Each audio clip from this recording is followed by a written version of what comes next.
کریم الرؤوف الرحیم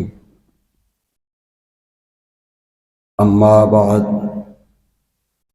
فاعوذ باللہ من الشیطان الرجیم بسم اللہ الرحمن الرحیم فی جنات یتساءلون عن المجرمین ما سلککم فی سقر قالوا لم نک من المصلین ولم نک نطعم المسکین آمنت باللہ صدق اللہ مولانا العظیم وقال اللہ تبارک و تعالی فی مقام آخر کل نفس ذائقۃ الموت صدق اللہ مولانا العظیم ان اللہ وملائکتہ یصلون علی النبی یا ایہا الذین آمنوا صلوا علیہ وسلموا تسلیما اللہم صلی علی سیدنا و مولانا محمد وعلی آلہ وصحبہ وبارک وسلم الصلاۃ والسلام علیک سیدی یا رسول اللہ وعلی آلک واصحابک سیدی یا جد الحسن والحسین۔ انتہائی عزت و احترام کے لائق بزرگوں، دوستوں، نوجوان ساتھیوں، عزیز بچوں، السلام علیکم ورحمۃ اللہ وبرکاتہ۔ اللہ رب العالمین کا بے پایاں فضل اور احسان کہ جس کی توفیق خاص سے آج ہم اس کی بندگی بجا لانے کے لیے حاضر ہیں، اور کروڑوں درود سرور انبیاء احمد مجتبیٰ محمد مصطفیٰ صلی اللہ علیہ وآلہ وسلم کی ذات انور پر کہ جن کے توسط سے اور جن کے توسل سے اللہ نے یہ ہمیں گھڑیاں عطا فرمائی۔ آج کا جمعۃ المبارک چونکہ پرسوں ہماری مسجد میں ہمارے ایک نمازی اور بڑے پکے نمازی ماہر سکندر حیات صاحب حرل ان کا انتقال ہوا، اور اسی مناسبت سے آج کے جمعے کا خطاب انشاءاللہ انہی کے نام ہوگا۔ نیک آدمی تھے، صالح آدمی تھے، اور مسجد میں ان کی وفات ہوئی، اور فجر کی نماز کے بعد اسی مسجد میں، پرسوں کی بات، آج ان کے کل پہ ابھی میں بیان کر کے واپس آ رہا ہوں، ان کے گاؤں میں لالیاں کے قریب ہے۔ مرنا تو ہر انسان نے ہے، لیکن ایسی موت کہ جو اس وقت آئے جب اللہ کے ملائکہ زمین پر اتر رہے ہیں، اور تاجدار کائنات صلی اللہ علیہ وآلہ وسلم کے فرمان کے مطابق وہ وقت وہ تھا جب اللہ کے ملائکہ رزق تقسیم کر رہے ہوتے ہیں۔ آقا علیہ السلام نے فرمایا کہ اللہ کے فرشتے جب طلوع فجر ہوتی ہے، طلوع فجر سے لے کر طلوع شمس تک،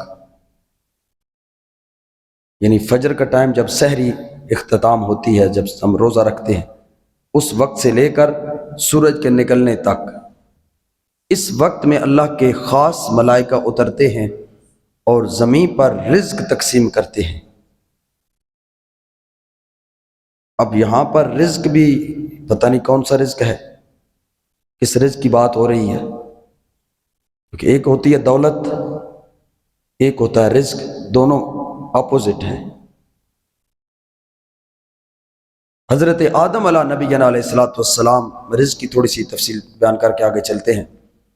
آدم علیہ السلام روتے تھے اور اپنے بیٹے حضرت شیس علیہ السلام آپ سے کہتے تھے، بیٹا مجھے جنت کے پھلوں کی یاد بڑی ستاتی ہے۔ اب ہم مادی دنیا کے لوگ ہیں، ہم پھل وہی سمجھتے ہیں عرفان الرحمان صاحب امریکہ سے آئے اور رات کو میرے لیے سیب بھی بھجوائے اور کیلے فجر کی نماز کے بعد آج بھجوائے. اللہ خوش. یہ ایک محبت ہے, یہ بھی پھل ہے. ہم چونکہ مادی دنیا کے لوگ ہیں, اسی کو پھل سمجھتے ہیں. آدم علیہ السلام جو جن پھلوں کی یاد ستاتی تھی اور روتے تھے, پتہ نہیں وہ کون سے پھل تھے. اللہ کے قرب کے پھل تھے, اللہ کے انوار کے پھل تھے, اس کی تجلیات کے پھل تھے, اس کی جنت کے پھل تھے. تو رزق تقسیم کرتے ہیں اس وقت میں فرشتے. اب رزق مولا کائنات, مولا مشکل کشا علی شیر خدا علیہ السلام, آپ کا فرمان ہے کہ اللہ سے رزق مانگا کرو, دولت نہ مانگو. دولت مانگنے سے منع کیا, فرمایا رزق مانگو.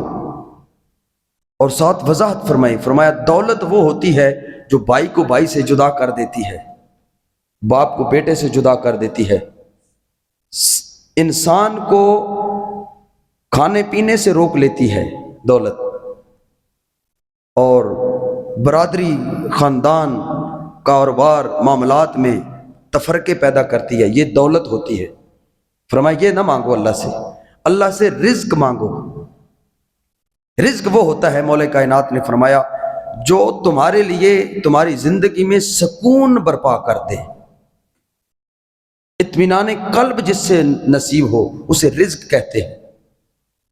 تو آقا علیہ السلام نے بھی ارشاد فرمایا کہ جب طلوع فجر ہوتی ہے تو اللہ کے ملائکہ آسمانوں سے زمین پر اترتے ہیں اور طلوع شمس تک رزق تقسیم کرتے ہیں.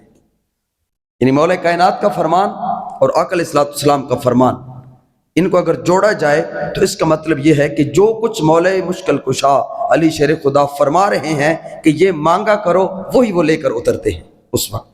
اس وقت ان کی وفات ہوئی ہے اور مسجد کے اندر ہوئی ہے. 4 بیٹیاں تھیں, بیٹا کوئی نہیں تھا. اللہ ان کی بیٹیوں پر سیدہ کائنات کی چادر تطہیر کا سایہ عطا فرمائے. تو آج کا جمعہ انشاءاللہ ان کے نام پر ہوگا, ان کے ایصال ثواب کے لیے دعا بھی کی جائے گی. آج ان کا کل تھا, 3را دن تھا. مرنا ہر ایک نے ہے, لیکن ایسی موت کہ عشاء کی نماز پہ وہ آئے ہیں مسجد میں, عشاء کی نماز پڑھی ہے, اور عشاء کی نماز پڑھ کے ہمارا معمول ہے کہ ہم مسجد میں سورہ ملک کی تلاوت کرتے ہیں. ایک بچہ پڑھتا ہے ہمارا اور باقی سارے سنتے ہیں. یہ اس لیے ہم نے رکھا ہے کہ سارے بندے پڑھ نہیں سکتے, اور پڑھ سکتے بھی ہیں تو کسی کو یاد نہیں رہتی یا گھر جا کے بھول جاتے ہیں, نہیں پڑھتے. تو سارے سنیں گے, ایک بچہ پڑھے گا. تو وہ سورہ ملک انہوں نے رات کو سنی ہے عشاء کی نماز کے بعد. مار سکندر یاد صاحب کی بات ہو رہی ہے. تو سورہ ملک سن کے پھر مجھ سے ملے ہیں, اور مل کر میں ہنسا ہوں. وہ ہنسنے کی وجہ بھی ان کو معلوم ہوگی کہ کیوں ہنس رہے ہیں. کہتے ہیں قاری صاحب بس نکے نکے کام آئے نا تو وہ میں کا مکال ہوا. یعنی میرا مسکرانے کا مقصد یہ تھا کہ نظر نہیں آیا آج کل کدھر ہیں. تو انہوں نے کہا کہ قاری صاحب میں کچھ پچھلے دنوں سے غائب ہوں, نماز تو میں پڑھتا ہوں, نماز میں نے کبھی نہیں چھوڑی, لیکن چھوٹے چھوٹے کام تھے, میں نے کہا ان کو نپٹا لوں. پھر چلے گئے ہیں. پھر ہمارے پڑوس میں یہ نجیب اللہ صاحب ہیں, ان کے پاس وہ کہتے ہیں کہ پورا گھنٹہ میرے پاس بیٹھے رہے. فجر کی نماز پڑھنے کے لیے آئے ہیں, تو مسجد میں آئے ہیں, سنتیں ادا کی ہیں, سنتیں پڑھ کے پھر واپس جان گئے ہیں. مجید صاحب آ رہے تھے باہر سے, انہوں نے پوچھا کہ سکندر صاحب خیر ہے, جماعت کھڑی ہونے والی ہے اور آپ کدھر جا رہے ہیں؟ تو کہتے ہیں کہ اے بدل جڑا کڑکار پایا نا, تو میری چارپائی چھت پہ پڑی ہے. بدل یعنی بادل جو ہے وہ گرج رہا تھا اس وقت, اور اسی ایریے میں صرف بارش ہوئی ہے. کہتا ہے جڑا بدلہ کڑکار پایا, میں چارپائی میری چھت پہ یہ میں چاہ کے تلہ رکھا, چارپائی اٹھائی ہے, چارپائی کو نیچے رکھا ہے, اور پھر جماعت کے ساتھ آ کر ملے ہیں. نماز جماعت کے ساتھ پڑھی ہے. نماز پڑھ کے پھر ہم نے اس کے بعد میں نے درس حدیث شروع کر دیا. مناج السوی سے میں صبح فجر کی نماز کے بعد درس دیتا ہوں ہر روز. تو ہم درس شروع کر دیا, اور سامنے نکل ہی رہے تھے کہ گر گئے. جنید تھا, اور حاجی خالد صاحب تھے, اور عرفان تھا اپنا حاجی صاحب کا بیٹا حسین صاحب, انہوں نے اٹھا کے مسجد کے اندر لائے ہیں. تو ہم نے پوچھا کہ مار صاحب خیر ہے, درد ہے؟ کہتے ہیں ہاں مجھے درد ہے. پھر ہم نے پوچھا کہ گھبراہٹ تو نہیں ہے؟ کہتے ہیں گھبراہٹ بھی ہے. بس اسی طرح اتنی بات ہوئی ہے. ایک اٹیک ساتھ دوسرے گاڑی میں رکھا تو ڈیتھ ہو گئی ان کی، یعنی اتنا ٹائم لگا ہے۔ تو میں عرض کرنے کا مقصد یہ ہے کہ مرنا تو ہر ایک نے ہے، ایسی موت جو رات کو بندہ سوئے سورہ ملک سن کے سوئے، فجر کی نماز عشاء کی نماز با جماعت پڑھ کے سوئے، فجر کی نماز با جماعت ادا کرے، اور پھر مسجد کے اندر موت آ جائے۔ زندگی بھی اچھی تھی ان کی۔ ابھی میری چھوٹی بیٹی عائشہ صدیقہ 7-8 سال کی، وہ مجھے کہتی ہے، ابھی میں آیا تو کہتی ہے ابو مجھے وہ بڑے یاد آ رہے ہیں، میرے ساتھ بڑا پیار کرتے تھے اور مجھے کہتے تھے عائشہ کب بڑے ہونا ہے۔ اس طرح بچوں کے ساتھ اتنا لگاؤ تھا۔ تو ہر بندے کا احترام کرنے والے اور ہر بندے سے محبت کرنے والے، اللہ تعالیٰ قرآن کریم میں ان لوگوں کے بارے میں کیا کہہ رہا ہے؟ اللہ فرماتا ہے جب قیامت کا دن ہوگا 2 گروہ ہوں گے، اور اس کا نقشہ اللہ تعالیٰ نے سورہ مدثر 29ویں پارے میں اللہ نے نقشہ پورا بیان کیا ہے قیامت کے دن کا، کہ کیا ہوگا۔ وہاں پر 2 گروہ ہوں گے، ایک وہ گروہ ہوگا جو اللہ کو راضی کر کے گیا ہوگا، اور ایک وہ گروہ ہوگا جو اللہ کا نافرمان ہوگا۔ اب ان دونوں کی گفتگو ہوگی اس لمحے، اس وقت قیامت والے دن، اس کو اللہ تعالیٰ نے قرآن کریم میں کوٹ کیا۔ اللہ فرماتا ہے فی جنات یتساءلون، جو جنتی لوگ ہوں گے وہ سوال کریں گے، کن سے؟ عن المجرمین، مجرموں سے۔ یعنی قیامت والے دن ایک جنتی ہوں گے اور ایک دوزخی ہوں گے، وہاں پر ملزم نہیں ہوگا، جس طرح ہمارا ہوتا ہے نا، پہلے پرچہ ہوتا ہے ملزم، پھر تفتیش ہوتی ہے، پھر مجرم۔ مجرم تو ہمارے ملک میں بنتا ہی کوئی نہیں ہے، ہمارے ملک میں مجرم کوئی نہیں ہوتا، مجرم دوسرے ملکوں میں ہوتے ہیں۔ ہمارے ملک میں ملزم ہوتا ہے، تفتیش ہوتی ہے، پھر مال چل جاتا ہے، نیچے مال چلتا ہے، نیچے سے چلا جائے تو اوپر مال چلتا ہے، بچ بچا کے چلے جاتے۔ مجرم کوئی نہیں بنتا۔ قیامت والے دن مجرم ہوگا، ملزم نہیں ہوگا، کسی کی جرت نہیں ہوگی۔ اللہ فرما رہا ہے قیامت کا دن ہوگا فی جنات یتساءلون عن المجرمین، جو جنتی لوگ ہوں گے وہ دوزخیوں سے سوال کریں گے، ما سلککم فی سقر، وجہ کیا بنی؟ ہم ایک محلے میں تھے، ایک گھر میں تھے، ایک خاندان کے تھے، ایک قبیلے کے تھے، ایک ذات پات کے، ایک مکتب میں پڑھتے تھے، وجہ کیا بنی؟ ہم ادھر چلے گئے تم ادھر چلے گئے۔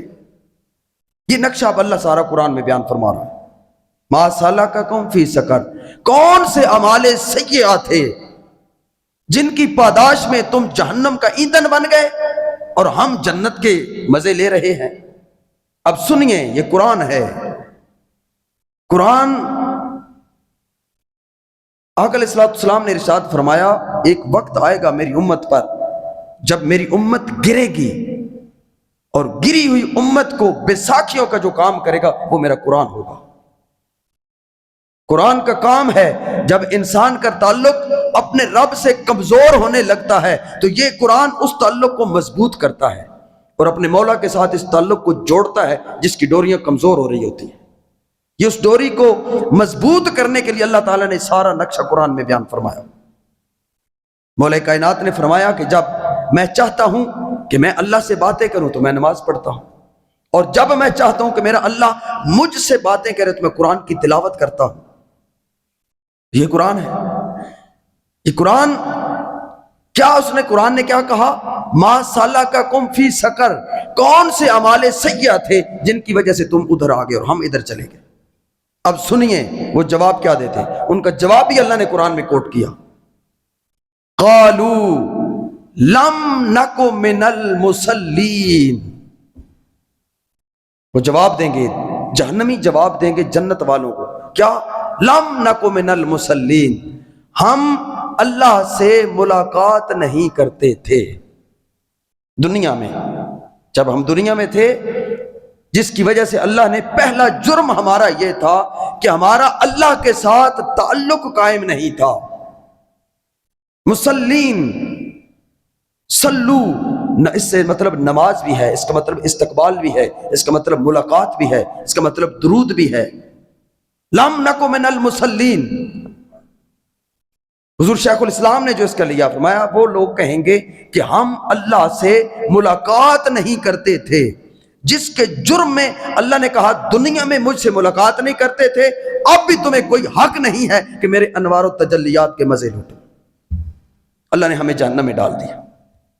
یا رسول اللہ صلی اللہ علیہ وآلہ وسلم، یہ ملاقات کیا ہے اللہ کی؟ اللہ سے ملاقات کیا ہے؟ آقا علیہ السلام نے فرمایا اللہ سے ملاقات کا سب سے بڑا سبب اللہ کی نماز ہے۔ اور حضور علیہ السلام نے ارشاد فرمایا بندہ سب سے زیادہ اللہ کے قریب اس وقت ہوتا ہے جب انسان سجدے میں ہوتا ہے۔ وہ ایک سجدہ جسے تو گراں سمجھتا ہے، 1000 سجدوں سے دیتا ہے آدمی کو نجات۔ آقا علیہ السلام نے فرمایا جب بندہ سجدے میں ہوتا ہے تو سب سے زیادہ اللہ کے قرب میں ہوتا ہے۔ جتنا اس کی بارگاہ میں بندہ جھکتا ہے وہ اسے اتنا بلند کرتا ہے۔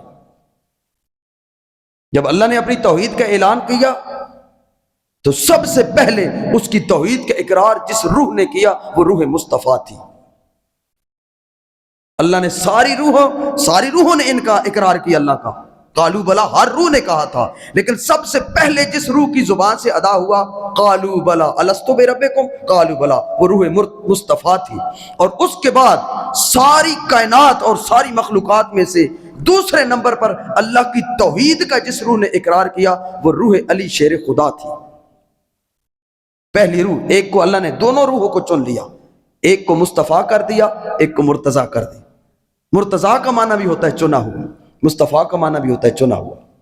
دونوں روحوں کو اللہ نے چن لیا اور اپنا قرب دیا، اور پھر اس دنیا میں بھی اکٹھا رکھا، قیامت والے دن بھی یہ روحیں اکٹھی ہوں گی۔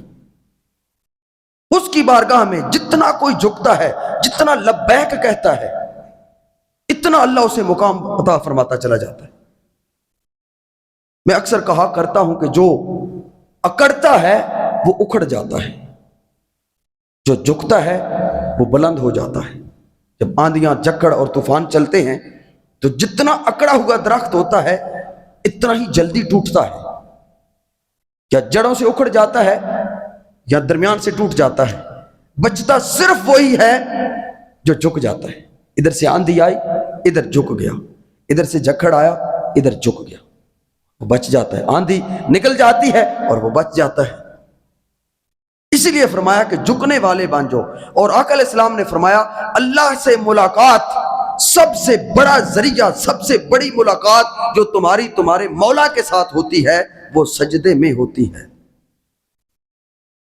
اور یہ سجدہ بھی ایک پیغام ہے، یہ جو ہم نماز میں 2 سجدے کرتے ہیں یہ بھی پیغام ہے۔ مولا کائنات سے بندے نے کسی نے پوچھا تھا علی پاک بتائیے ہم نماز پڑھتے ہیں تو رکوع 1 ہے، قیام 1 ہے، سجدے 2 کیوں ہیں؟ فرمایا 2 سجدے اس لیے اللہ نے رکھے کہ پہلا سجدہ جب تو کرتا ہے وہ تجھے بتاتا ہے بندے تو اسی مٹی سے آیا ہے۔ جب دوسرا سجدہ کرتا ہے تو وہ سجدہ تجھے بجاتا ہے بندے غرور، تکبر اور گھمنڈ نہ کرنا، مڑ کے اسی میں آنا ہے۔ فرمایا پہلا سجدہ تیری زندگی کی نوید سنا رہا ہے اور دوسرا سجدہ تجھے تیری موت کا پیغام دے رہا ہے۔ اور پھر اگلی بات اس سے بھی خوبصورت فرمایا پہلا سجدہ اس نے تیری زندگی کی خبر دی، دوسرے سجدے نے تیری موت کی خبر دی۔ فرمایا یہ جو درمیان والا وقفہ ہے، درمیان والا وقفہ تجھے پیغام دے رہا ہے بندے یہ تیری کل کائنات ہے اور تیری کل زندگی ہے۔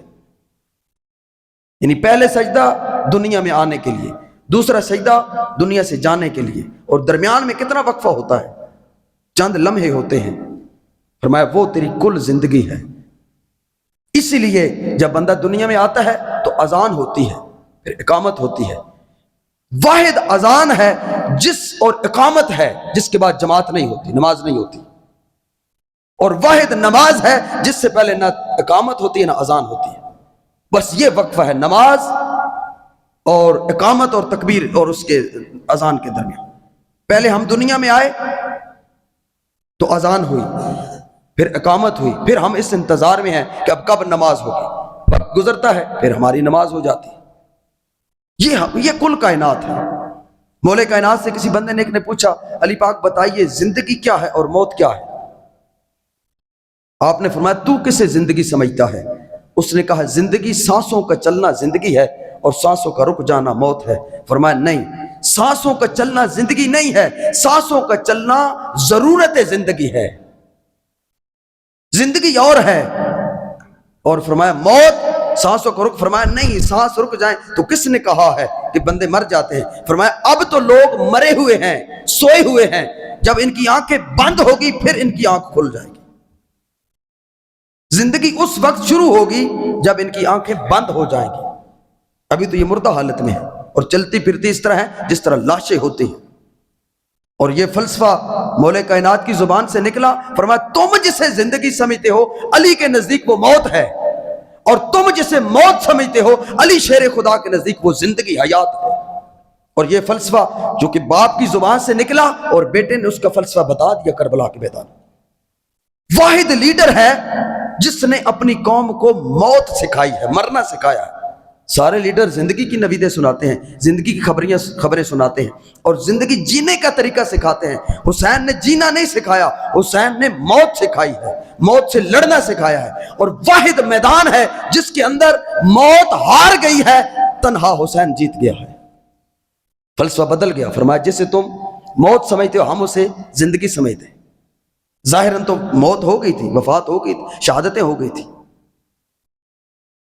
ظاہراً تو موت آ گئی، لیکن فرمایا نہیں وہ موت نہیں تھی، اصل میں وہاں سے زندگی کی شروعات تھی، وہاں سے زندگی شروع ہوئی ہے۔ مولا کائنات نے فرمایا، اس نے کہا علی پاک وضاحت کیجئے کہ آپ جسے زندگی سمجھ رہے ہیں، ہم جسے زندگی سمجھتے ہیں آپ کہتے ہیں وہ موت ہے، اور ہم جسے موت کہتے ہیں اسے آپ زندگی سمجھ رہے ہیں۔ فرمایا میں بتاتا ہوں۔ فرمایا بتا، جب تو دنیا میں آیا تھا تو سب سے پہلے کیا کر رہا تھا؟ اس نے کہا علی پاک سنا ہے جو بندہ دنیا میں آتا ہے تو سب سے پہلے وہ روتا ہے۔ علی پاک نے فرمایا ہاں، کیوں روئے تھے؟ کیا فرمایا؟ کیوں روئے تھے؟ اس نے کہا ابھی شعور کی آنکھ نہیں کھلی تھی، خبر نہیں ہے میں کیوں رویا تھا۔ فرمایا میں بتاتا ہوں تو کیوں رویا تھا۔ آپ نے فرمایا جس دنیا کے اندر تو رہ رہا تھا، یعنی شکم مادر کے اندر، وہاں پر تیری ضروریات کی ہر چیز تجھے مل رہی تھی، تیری خوراک مل رہی تھی، پانی مل رہا تھا، کھانا مل رہا تھا، رہائش تھی، تیری ساری ضرورتیں وہاں پر پوری ہو رہی تھی۔ تو اس کائنات میں رہ رہا تھا، تو نے 9 مہینے اس کائنات کے اندر گزارے جہاں پر تیری ضروریات پوری ہو رہی تھی۔ اب تو نے 9 ماہ کے اندر اس کائنات کے ساتھ اتنا دل لگا لیا، اتنا دل لگا لیا کہ اس کائنات کو چھوڑنا تجھے موت لگ رہا تھا۔ جس کائنات کے اندر تو نے 9 ماہ گزارے تو سمجھ رہا تھا یہی کل کائنات ہے، جبکہ وہ تیری کل کائنات نہیں تھی۔ فرمایا تو رویا اس لیے، آتے ہی تو رویا اس لیے کہ تو نے سمجھا میں مر رہا ہوں، کیونکہ تو جس جہان میں رہ رہا تھا وہ جہان تجھ سے چھڑوایا جا رہا تھا، اس سے تیرا انتقال تھا۔ تو نے سمجھا میں مر رہا ہوں، حالانکہ تو مر نہیں رہا تھا، تو رو رہا تھا اپنے مرنے کی وجہ سے۔ تجھے دیکھنے والے مسکرا رہے تھے اور وہ تیرے رونے کا انتظار کر رہے تھے کہ تو کب روئے۔ جب بچہ دنیا میں آتا ہے نہ روئے تو ڈاکٹر بھی پریشان، ماں باپ بھی پریشان، اور جتنے گھنٹے نہ روئے بچہ اتنے سال اس کی عمر کم ہوتی ہے۔ یعنی بچہ اگر 10 گھنٹے نہ روئے پیدائش کے بعد، تو جب بچہ 10 سال کا ہو جاتا ہے اس کا دماغ پہلے سال والے بچے جتنا رہ جاتا ہے، یا اس کی سنوائی ختم ہو جاتی ہے یا گویائی ختم ہو جاتی ہے۔ یعنی جو بچہ نہیں روتا اس کے ساتھ مسائل پیدا ہوتے ہیں۔ فرمایا تو رو اس لیے رہا تھا کہ تو اس جہان کو چھوڑ کر اس جہان میں آ رہا تھا، تو سمجھ رہا تھا میں مر رہا ہوں، حالانکہ تیری وہ زندگی تھی۔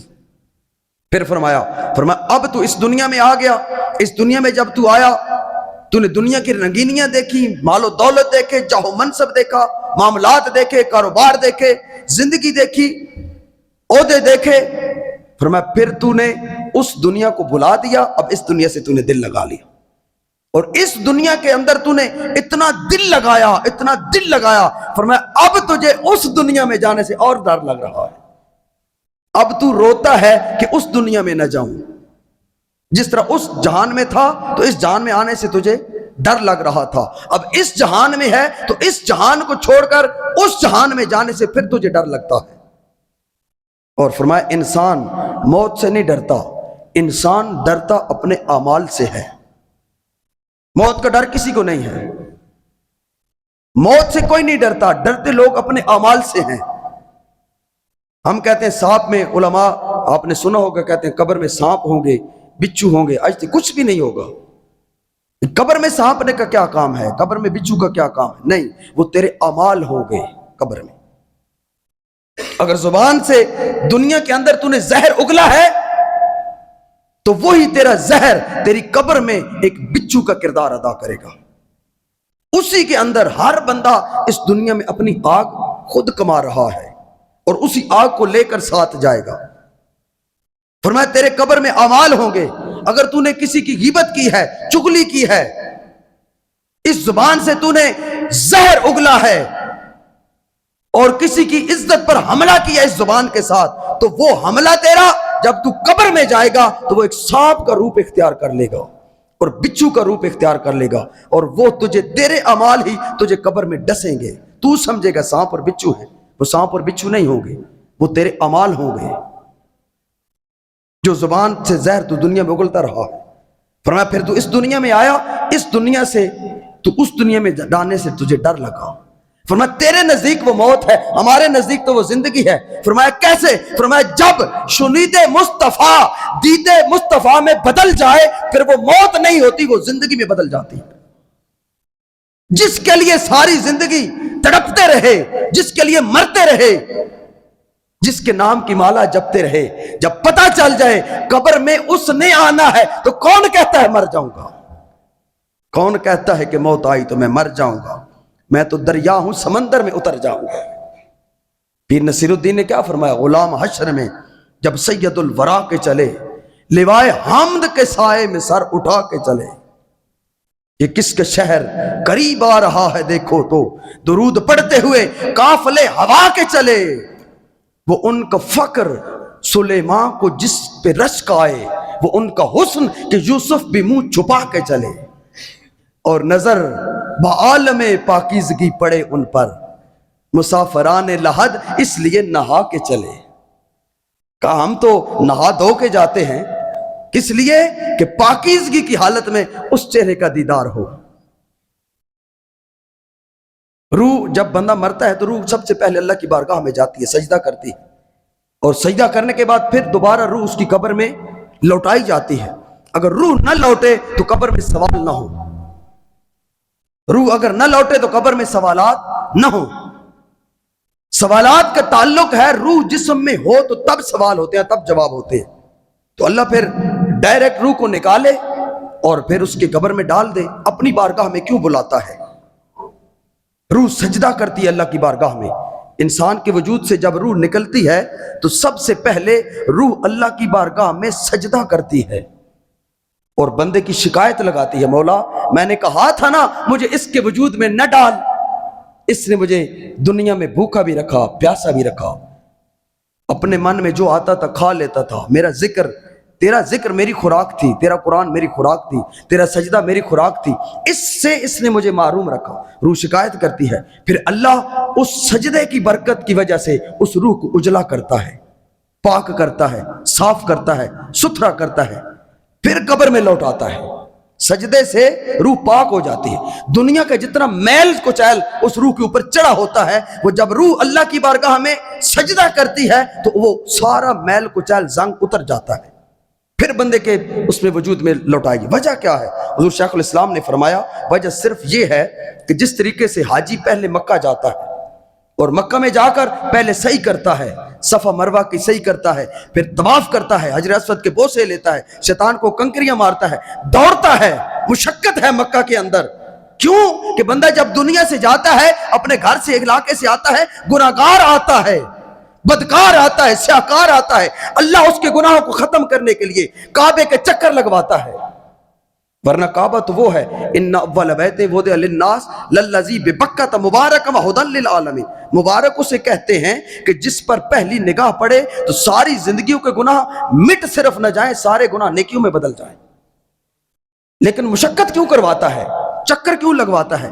حجر اسود پر بوسے کیوں دلواتا ہے؟ شیطان کو کنکریوں کو مرواتا ہے۔ اس لیے فرمایا جب انسان دنیا سے جاتا ہے، انسان کا وجود گناہگار ہوتا ہے، وہ مکے کے اندر مشقت کرواتا ہے، پسینے نکلواتا ہے، دوڑاتا ہے حاجی کو، کس لیے؟ اس کے گناہوں کو ختم کرتا ہے، اس کی میل کچیل کو صاف کرتا ہے، پھر اس کو مدینے کی طرف بلاتا ہے۔ حاجیو آؤ شہنشاہ کا روضہ دیکھو، کعبہ تو دیکھ چکے، اب کعبے کا بھی کعبہ دیکھو۔ پہلے انسان کو صاف کرتا ہے، ستھرا کرتا ہے، اجلا کرتا ہے، فرماتا ہے اب تو اس قابل ہو چکا ہے کہ میرے محبوب کے روزے کا اب تو دیدار کر چکے۔ فرمایا اسی طریقے سے پہلے روح کو اپنی بارگاہ میں بلاتا ہے، اس روح سے اپنی بارگاہ کو سجدہ کرواتا ہے، اس لیے کہ دنیا کے اندر جب روح ہوتی ہے اس روح پر میل چڑھتا ہے، زنگ چڑھتا ہے، کہیں غیبت کا زنگ ہے، کہیں جھوٹ کا زنگ ہے، کہیں بے حیائی کا زنگ ہے، کہیں بد نگاہی کا زنگ ہے، کہیں حرام مال کھانے کا زنگ ہے، کہیں کسی یتیم کا مال ہڑپ کرنے کا زنگ ہے، کہیں جاہ منصب کا زنگ ہے، کہیں کسی کو قتل نہ حق کرنے کا زنگ ہے۔ روح اس دنیا میں میلی ہو جاتی ہے، پھر اللہ اپنی بارگاہ میں بلا کر روح کو صاف کرتا ہے، سجدے کروا کے پاک کرتا ہے، ستھرا کرتا ہے، اجلا کرتا ہے، پھر اس کو قبر میں لوٹاتا ہے۔ فرماتا ہے اب تیرے اوپر جو زنگ لگے ہوئے تھے وہ اتر چکے ہیں، اب جا، تو اس قابل ہو چکی ہے کہ قبر میں تو میرے محبوب کا دیدار کر سکے، کیونکہ قبر میں تو مصطفیٰ کریم نے آنا ہے۔